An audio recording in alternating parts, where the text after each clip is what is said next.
Assalamualaikum warahmatullahi wabarakatuh. Perkenalkan, nama saya Jihan Putra, NIM 19121168 dari kelas 3C.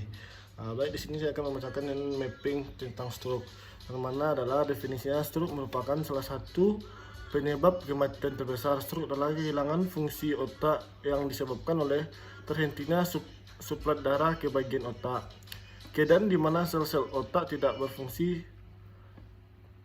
karena tidak dapat pasokan O2 dan nutrisi yang cukup.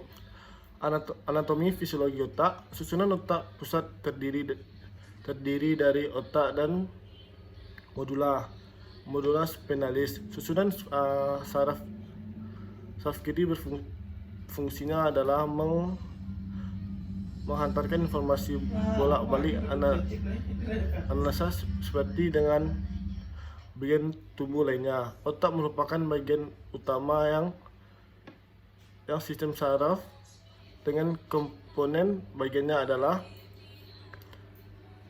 yang pertama, kranium dibagi menjadi beberapa lobus. Yang pertama lobus frontalis, yang kedua lobus temporalis, yang ketiga lobus occipitalis, terus yang poin B-nya cerebellum, yang C-nya cranial system. Adapun anatomi peredaran otak. Yang pertama, peredaran darah arteri. Suplai darah ini dijalani oleh sepasang arteri, yaitu arteri vestibralis dan arteri carotis interna. Dan peredaran darah vena. Aliran darah vena dari otak terutama ke dalam sinus dorameter, satu saluran pembuluh darah yang terdapat stroke dorameter.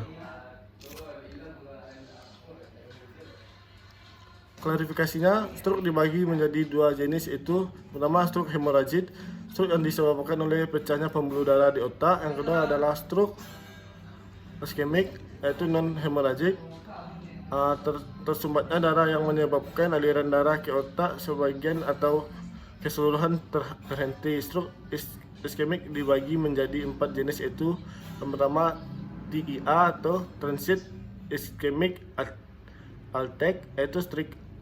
Yang kedua stroke lakunar, lalu stroke ischemic, lalu stroke ischemic hemobilitik. Etiologinya, stroke terbagi dua dalam 3 penyebab, antara lain trombosit cerebral, emboli cerebri, hemoragik. Faktor risiko stroke yang pertama adalah hipertensi, yang harus ada penyebabnya kardiovaskular, DM, merokok, alkohol, peningkatan kolesterol, obesitas, aterosklerosis, kontrasepsi, riwayat keluarga seperti stroke, umur, dan stres maupun emosional. Terus juga di sini juga ada manfaat klinis.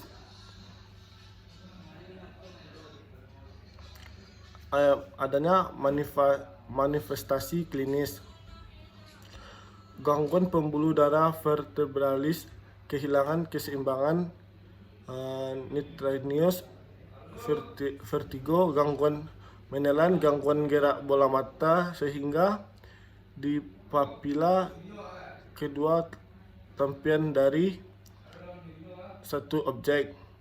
Terus gangguan pembuluh darah krotis. Gangguan yang pertama adalah gangguan rasa kelemahan pada daerah wajah atau muka salah satu sisi, dan disertai dengan gangguan rasa di tangan dan di tangkai satu sisi.